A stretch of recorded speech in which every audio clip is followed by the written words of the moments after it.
Hi, I'm John DeDakis. I'm a novelist, a manuscript editor, a writing coach, and a former editor on CNN's The Situation Room with Wolf Blitzer. You're one to one with me, and I'm one to one with Lynda Allen. Lynda has written a couple of novels in which menopause is a superpower. Who Yay! knew? Who knew? Who knew? Thanks for I being didn't. here, Lynda. Oh, I'm glad to be here. Thank you, John. Here's my question. What is it about menopause that you wish men understood, but they don't? Oh, well, so many things. For We've me, got a few minutes. Go for it. for me, the biggest thing was the moodiness. I guess the most important thing for men to understand is that when this shift in hormones happens, it impacts every system in our bodies. So it can change things in relation to any system in your body. So for me, one of the things that it impacted the most was the moodiness. I had terrible mood swings when it started. And I didn't even know what that was. I didn't know what was happening. I just thought I was becoming this other person that I didn't like very much.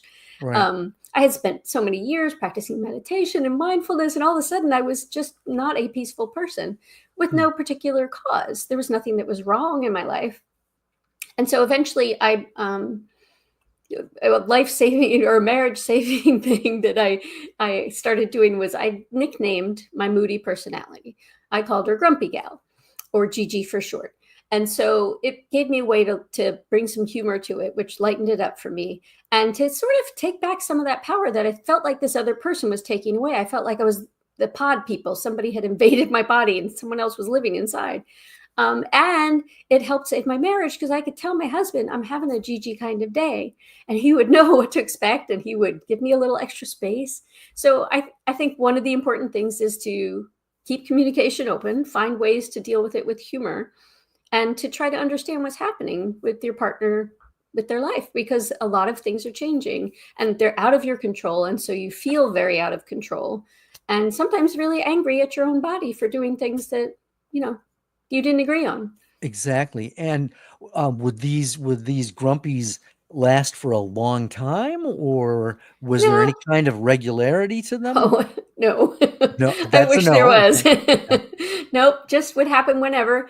And there wasn't any sort of warning to when they would start happening. So it was just, one day I would be having a bad day. And honestly, intelligent woman, had lots of conversations about our bodies and life and things with my friends and doctors and stuff. I didn't even know there had been a thing called perimenopause. I didn't know there was a separate part of the process.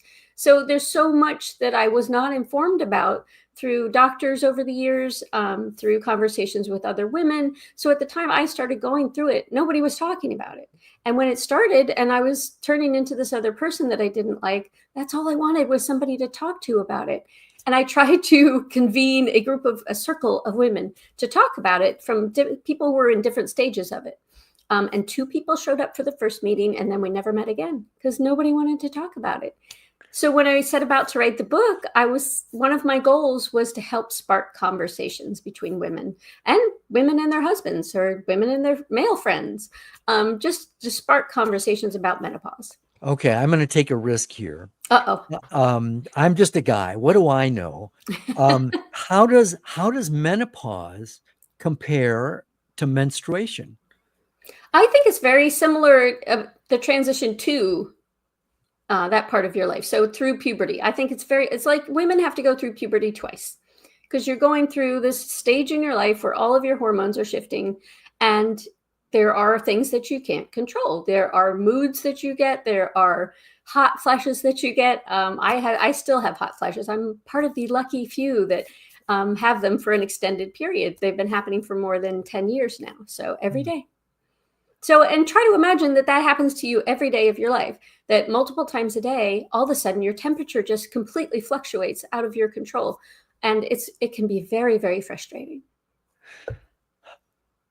You would think, I mean, what surprises me about what you've said is the lack of knowledge that you had about it. I mean, did you have Yeah. a female doctor? It's an OBGYN that would deal with it? I've always had a female doctor, and I never knew any of that. Well, and so since I've been writing the series, I've been doing a lot of research about it. And it's astounding how little information doctors are taught about menopause in medical school. They get almost no training on the topic at all. So it's not too surprising that, of course, your doctors aren't going to know too much about it. So now there are actually menopause specialists that you can go to. But for instance, I live in Fredericksburg, which is a fairly small city, and there aren't any here. I'd have to go to Northern Virginia, or an hour or so away, depending on traffic, to be able to see a menopause specialist. Is there a connection between menopause and murder? Well, I could see how there could be. Well, At one point, Liv in the book says, she thinks she handles it beautifully most days, but then there are days where she wishes she could set every man's pants on fire and say, "See how you like it." So, exactly, right. Well, speaking of that, let's take a look at, I'm going to get rid of that and that so that we can see the book better. In fact, let me make it full screen. So, Flashes of a Dying Hour. yes. Tell me about that. Well, it's a story, the second book in the series, set here in Fredericksburg, Virginia, and there's an Edgar Allan Poe theme to this one. Mhm. So as you can see, if on the upper right corner there in the ink blot, there's a picture of Edgar Allan Poe. There is a letter found that indicates that Edgar Allan Poe's brother Henry may have sent a copy of Poe's first collection of poetry called Tamerlane and Other Poems to somebody in Fredericksburg in the 1800s. And this is a very rare pamphlet of poems that Poe self-published. And a friend of his who was a printer in Boston printed it, and they think there were maybe 50 copies of it. So originally printed, but they don't really know how many survived. And a copy of it sold a few years ago at an auction for over $650,000. So they're very rare and very coveted. Uh-huh. Yes. And what kind of research did you do? I did a lot of research into Poe's life, not as much about the stories, though I've been listening to the stories too, but about his life and death. His death was very interesting, very mysterious. And about Tamerlane, and about, there's a copy, like what inspired me to use Tamerlane was actually a copy was stolen in the 1970s from the library, the Alderman Library at UVA, at University of Virginia, and it's never been found. So I thought that was really just kind of interesting. So what if it turned up in Fredericksburg, Virginia? That was kind of the spark for the idea of including Poe. It's all about the what if, isn't it? Yes, it is. And let's see, I want to just take a quick look at Flashes of Insight, which is the first novel. How long in between novels? Flashes of Insight came out on Leap Day last year. And okay, so and you write fast. You're fast. Well, the first one took me a lot longer. Oh, that's true. They always do. Yeah. So yeah, I'm starting to work on the third one. So we'll see. But yeah, Flashes of Insight, I actually had struggled a lot with the title because, it's basically a cozy mystery, except for there's some profanity. So I call it a Jersey cozy to indicate to people that there's some profanity in it. And because I and the protagonist both hail from South Jersey, so it made sense to me. That's where I learned my creative profanity.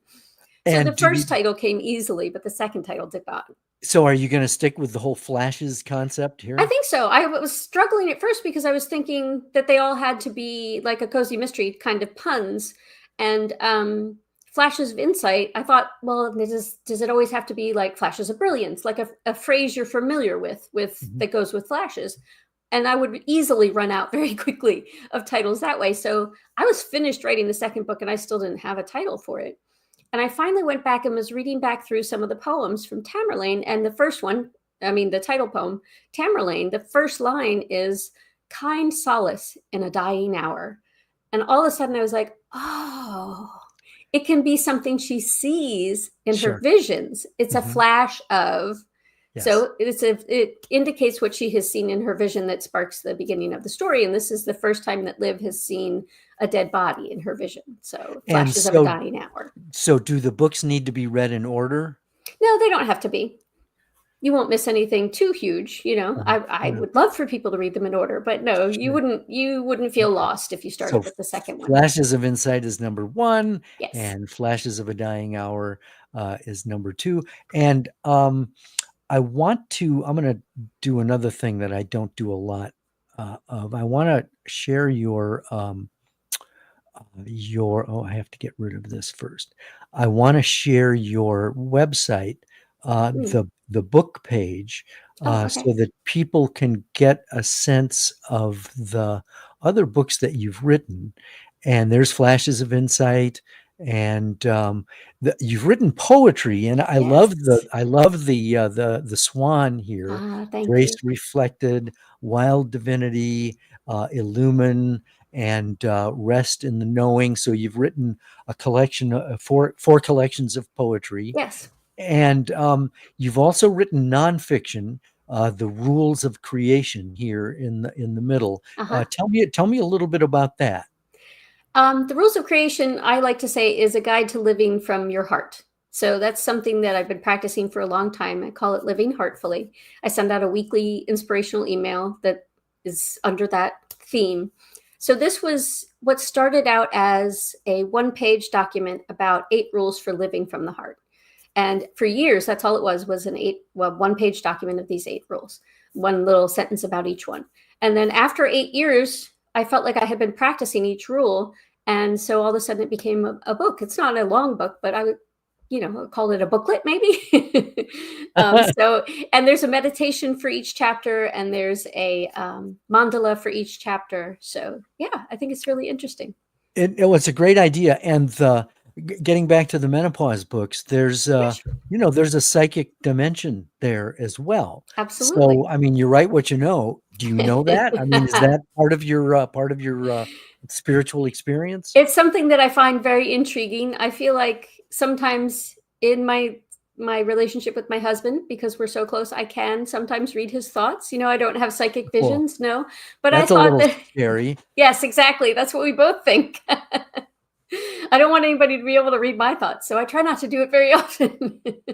But yes, I thought, I think it started a long time ago, actually, before I even started going through menopause. I saw a sign in a doctor's office that I was in that said, they're not hot flashes, they're power surges.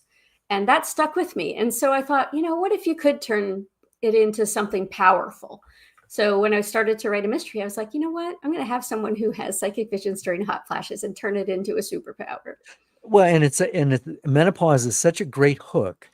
I mean, what kind of reaction have you been getting to your novels? I mean, Oh, is my this something that really favorite. works? Is that something that I really think so, works? yeah. Actually, one of the reviews I got recently for the second book said there wasn't enough menopause in it. So, but my favorite reaction is when I'm at a book event, like a table where I'm just meeting people that don't know anything about my books, and I tell them about the concept, and they just throw their heads back and laugh. That's my favorite thing, because Exactly.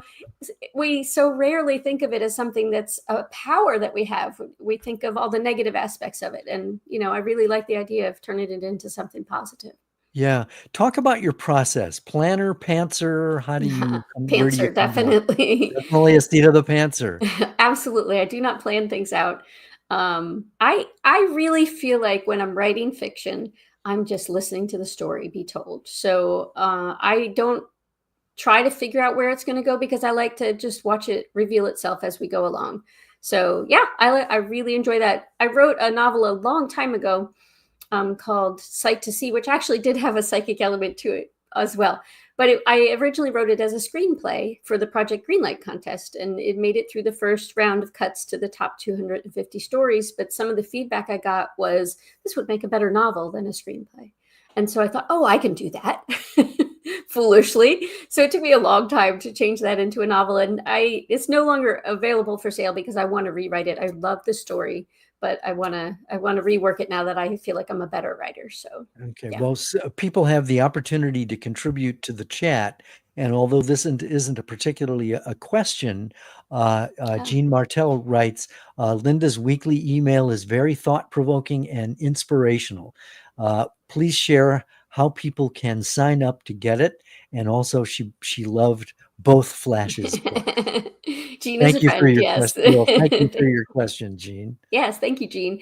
Actually, I don't think I have a sign up for it on my website. So thank you. I will immediately put one up after our conversation. There's a sign up for my newsletter for my fiction books, but I don't think there's a sign up there for the Living Heartfully weekly emails. So, do you manage your own website? I You're do. Yeah. your own webmaster. Yeah. And this will probably be a good opportunity then to talk about marketing, Ah, because yes. people don't understand. I mean, they have this idea for a book, and that's what consumes them. And once they get it done, they figure, well, now it's the world is waiting, has been Everybody waiting. can find it, right? Right. No. So what, I mean, was marketing, was that a surprise? Did you not Oh, expect no. that? I had done a lot of research going into this, especially because I decided in the end to self-publish it. And so I had taken all sorts of courses, and I'm a member of Mystery Writers of America and Sisters in Crime. And so I've done a lot of the workshops through there.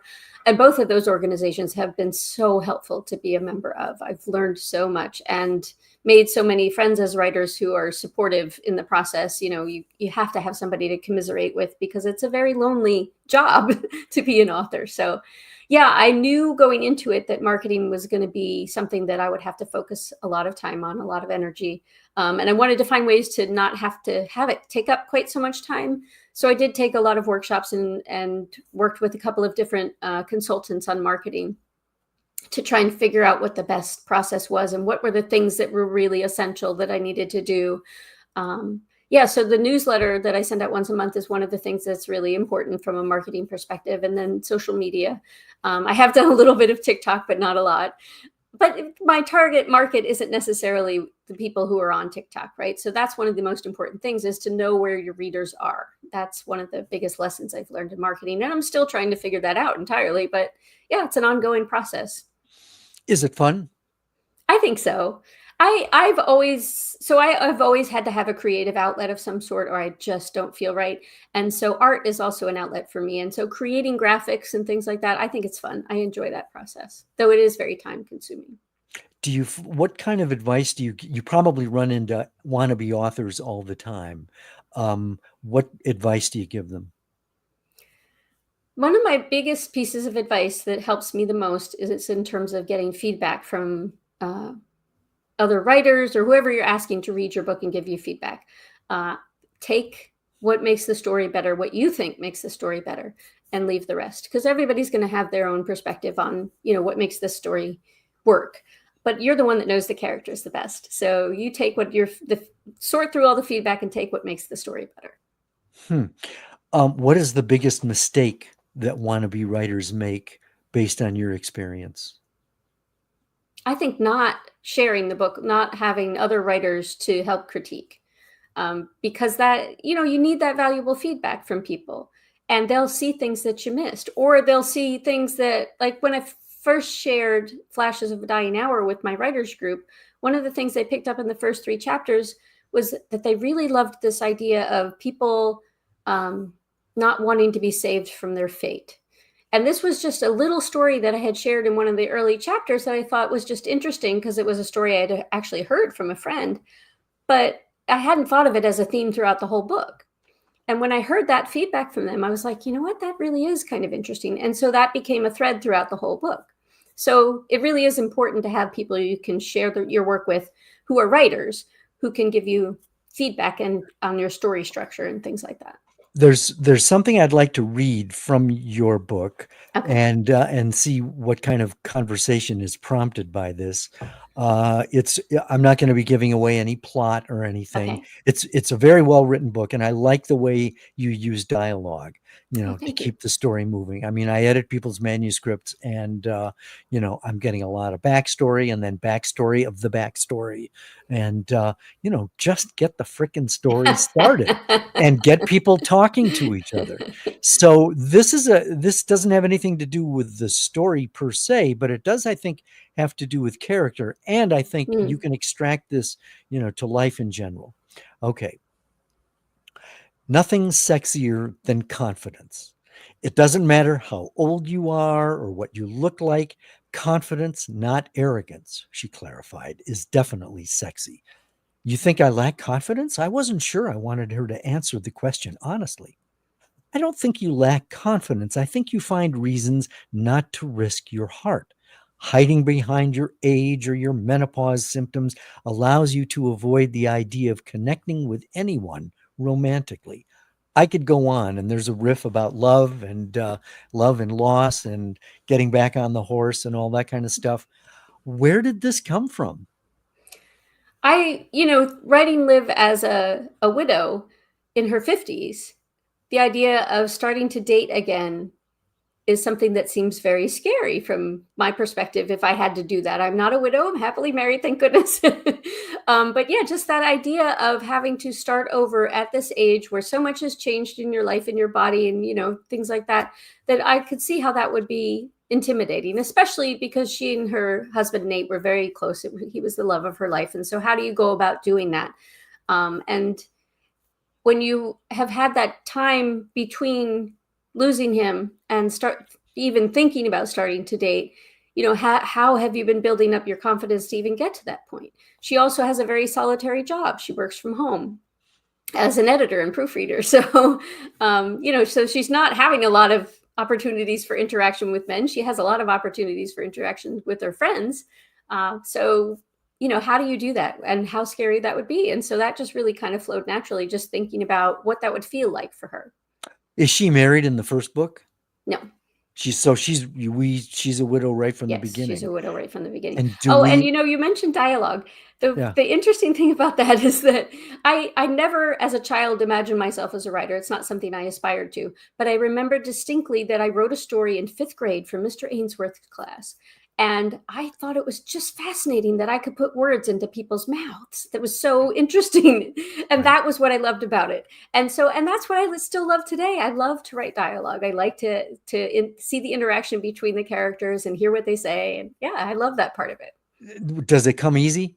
I think it does. Yeah. For me, it does. I want to go back to seat of the pants writing, because I kind of avoided it for the longest time because I felt like I was just spinning my wheels. And so my question is, I do a lot more seat of the pants writing. If I can get my characters talking to each other, I'm in good shape. But my question has to do with the rewrite process, because if you don't really have a plot in mind, I mean, obviously plot, and I would imagine, emerges from character. So that's the way we live our lives, but our lives go on and on and on and on. And, you want a book that's got some structure to it, some pacing. Yes. So, certainly don't want it to feel like it's going on and on and on and on. Exactly. So, does it go on and on and on in the first draft, and then you make it more coherent in the rewrite? Or do you have just this inner pacing clock that, something's got to happen now? To some extent it goes on. I think that it changed a lot from the first book to the second book. So the first book took me a lot longer to write because I'd never written a mystery before. How long? I started writing it in 2020 when I quit my job in 2020. I took this huge leap on leap day in 2020. And 2 weeks later, the pandemic set in and everything shut down. And it was a disaster of a time to try to make that leap. So it took me about 3.5 years to finish writing it. And then, the process of putting it out in the world. So after 4 years, I released the first book.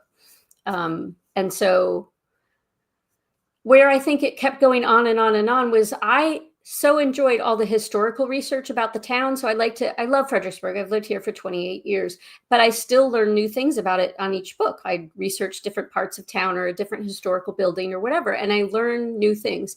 And so I was just fascinated by all the things that I had learned about Fredericksburg, including the building that Liv lives in, because it was the first hospital in Fredericksburg. And one of the people who built it, his last name was Washington, and Washington lived here. And it was just all this interesting information about it that I had written right into the book. And as I went back and was reading it later, of course, it's terribly boring for everybody else. So I had to cut a lot of that out, even though I thought it was fascinating. Well, so sometimes it does go on. And research can be a rabbit hole. I mean, because you're never going to find out everything about everything. Yes. So you just have to cut it off and start to write. Yeah. Well, and I feel like that's like a book too, because a book, you could work on it forever and it was never done. At some point, you have to just call it done. Right. Let's see. Somebody has asked another question. This doesn't happen a whole lot. Okay. It's Jean again. Hi, Jean. Hi, Jean. Jean says, I love the group of friends Liv has. Liv is your protagonist. I love Liv Wild is her name. Yeah, that was an interesting thing too. That just kind of popped into your head.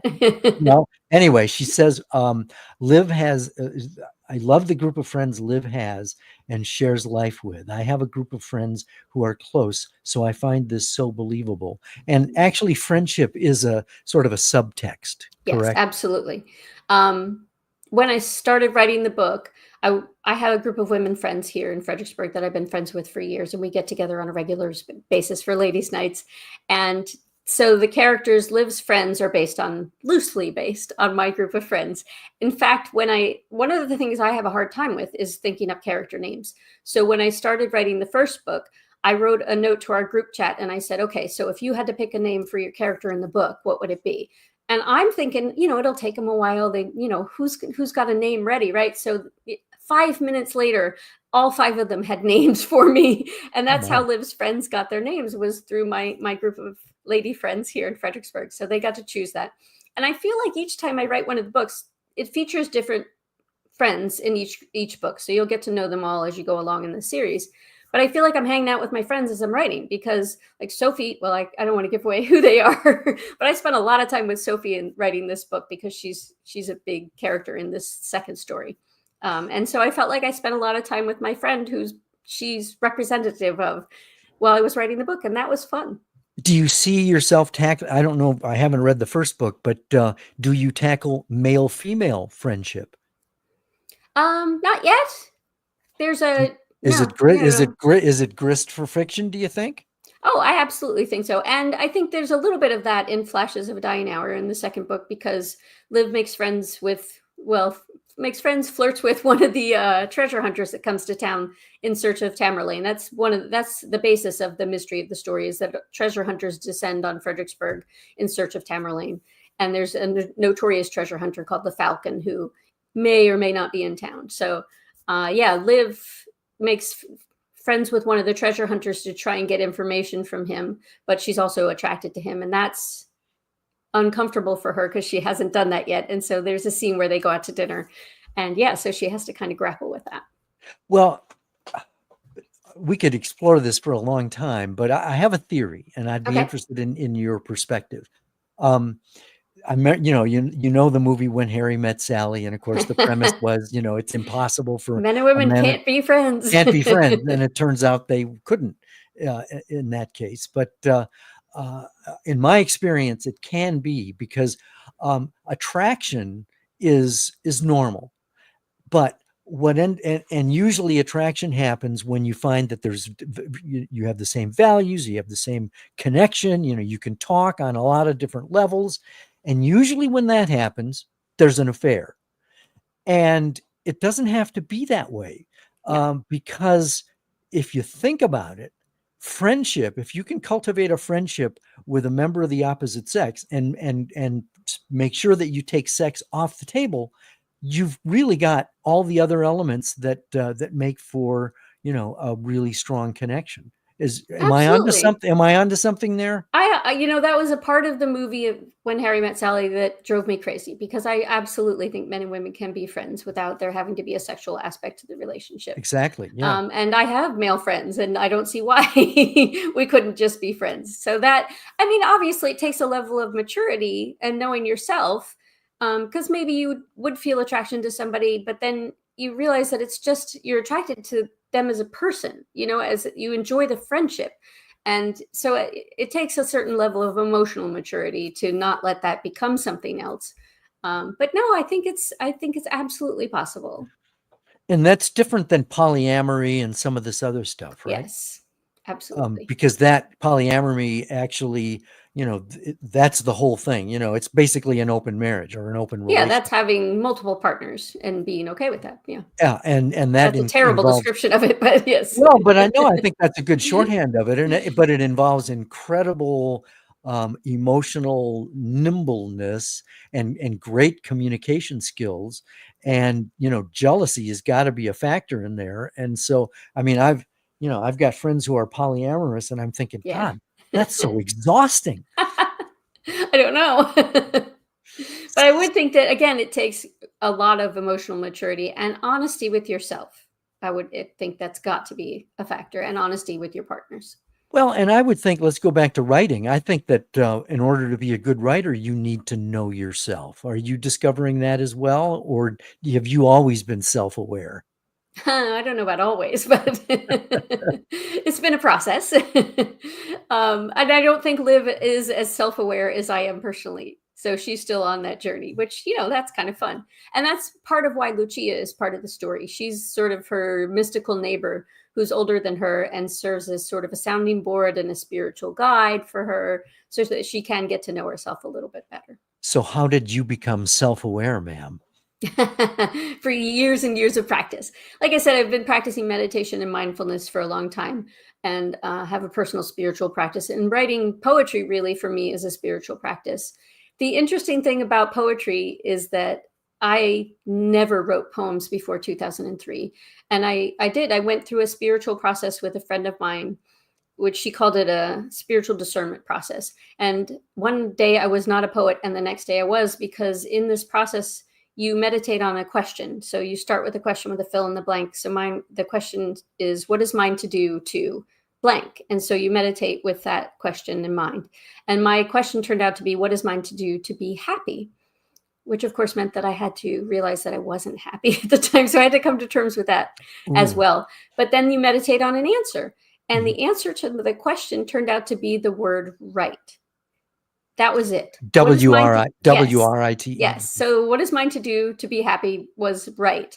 And I had no idea what that meant because I wasn't a writer.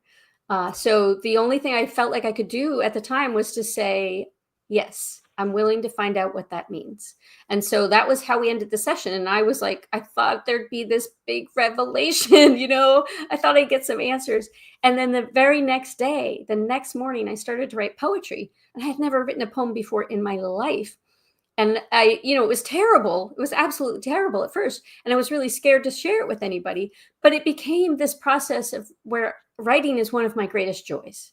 And I never would have found it otherwise. I may have found it another way, but I didn't know that this was going to be something that would bring me so much joy. And it really does. And I'm so grateful for that process where one day I wasn't a writer and the next day I was. Do you journal? I don't journal. No, I used to, but I don't journal anymore. I do have writing time almost every morning after my meditation time. So I sit and write, but that's usually turns out to be poetry rather Mhm. than fiction. Okay. So what's next? What are you working on now? I'm working on the next book in the series. I don't have a title for it yet, but Flashes of something. flashes of something. It will Liv is sort of becoming a finder of lost things with her psychic abilities. And so we have here in Fredericksburg a minor league baseball team called the Frednats. And I'm a huge baseball fan. So there's going to be a baseball theme to it. One of the players is going to come to her because he's lost his mojo and he needs Liv to help him find his mojo. But he's very superstitious, as baseball players are. And he thinks there's something going on in the woods that's of a possibly negative spiritual nature behind the stadium. And he thinks that's influencing his ability to play baseball. And so there's going to be a Wicca theme to it along with baseball, which may seem like a strange combination, but that's how it came up. What's Wicca? Well, for me, from my perspective, it would be it's more of a natural practice, like paganism kind of thing, a natural spiritual practice. How were you raised? Catholic. Okay. Are you still this is none of my business. We're just following No, my curiosity. I like to call myself a recovering Catholic. Okay. So no, I don't, not a Catholic anymore. Okay. So you're not destitute over the idea that the Pope just died. Oh, I am actually, because he's a Pope that I absolutely adored because he spoke of compassion and empathy and really helping people who were in need. And yeah, I greatly admired him and very sad about his passing. Yeah. Look, we've covered a lot of ground. Is there anything that I didn't ask that you'd like to address? One of the things that's really important in the books, and I think it shows up more in the second book, is the use of humor as a coping mechanism. That's something that has always been something I've used in my life. And so that's a tool that I gave to Liv. But I think also just humor in general in the stories is really important to me. And in the first book, I did use a lot of things from my own life. In the first book, Liv introduces the idea of what I call the drama flag, which is something that I created in my own life. So when I have 2 daughters, when they were teenagers, there is a lot of drama, they're teenage girls. And I remember one day they were bickering about something, and I just wished I had something to throw at them to make them be quiet, and something that wouldn't hurt them, of course. And all of a sudden, this image of a penalty flag in football came into my mind. And so I found a piece of bright yellow cloth, and I cut it into a square, and I wrapped rubber bands around one end, and you could throw it like a penalty flag, but we called it a drama flag. And so when the drama was ramping up, anybody had permission to grab it and throw it into the midst of it so that it would break up the moment. And people, it wasn't about shaming anybody. It was about giving us a second to catch our breath, to really look at what really was the source of the problem, and maybe to laugh at ourselves a little bit too. So that was an important part that I really wanted to work into the stories, because I think everybody should have a drama flag in their house. Does humor come easily for you? Are you naturally funny, or have you well, I read don't know. books about it? It's hard to judge that for yourself, but I enjoy writing the humor part of it. I really do. Humor was a big thing in my family. I have 5 siblings. So growing up, humor was something that was always happening around a house. I have an older brother who loved Monty Python, and so we were always watching Monty Python's Flying Circus and things like that. So yes, irreverent humor is, and I grew up in New Jersey, so sarcasm is a thing. It's like in your blood and your DNA there. So you don't have the accent though. No, it's South Jersey. I grew up in South Jersey. It's different. Okay, well, you would think then that would be a sort of a Jersey girl drawl, right? And the closest would have been a Philadelphia accent. That's where my dad worked for the whole time we lived in New Jersey. So one of the things I forgot to mention, what was the day job? You have a background in filmmaking. Was that what you quit? No, at the time I was working for a nonprofit called Brain Injury Services. I was their community coordinator, so I coordinated activities. And before that, I was working for the James Monroe Museum here in Fredericksburg, which is why the first book has a James Monroe theme. Because when I worked there, I learned that when Elizabeth Monroe passed away, James Monroe's wife, he burned all their personal correspondence, which was a fairly common practice at the time, but it made us very sad that we wouldn't ever know anything about their relationship. So we always wished and hoped and dreamed that someone would find a secret cache of letters between the two of them, hidden behind a picture or something. And so I decided to make that wish come true in the first book. And so that's what the story revolves around, is a secret cache of letters between the two of them. Okay. And talk about the filmmaking experience that you had. Well, I went to my undergraduate degree was from Virginia Tech in broadcasting. And so I worked in television for a little while. And you have my deepest sympathy, ma'am. Yes, thank you. I ran the camera for the news for Channel 6 in Richmond. It was an interesting experience. Oh, man. But then I worked for post-production companies around Richmond. And then I ended up getting, much later, my master's degree in documentary filmmaking. And so I made a documentary about women musicians. A partner and I made a film for our thesis called Hitting the Right Chord, and about the obstacles women face in the music industry.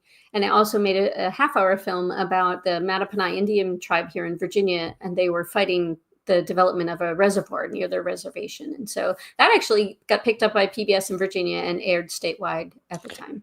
Do you see yourself doing more television or movies? I don't know. I'd love to see Liv stories turned into a TV show, but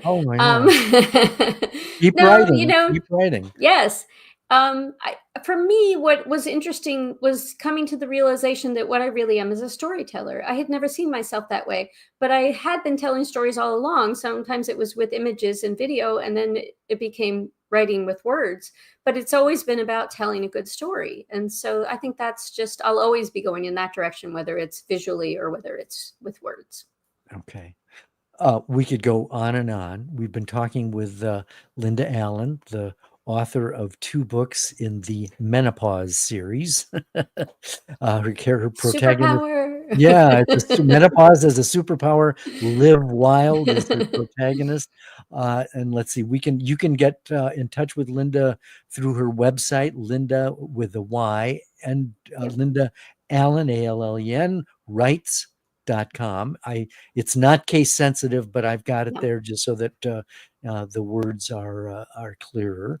I'm John DeDakis. You've been one-to-one with me, and we've been one-to-one with Lynda Allen. Lynda, thank you so much, John. This was so enjoyable.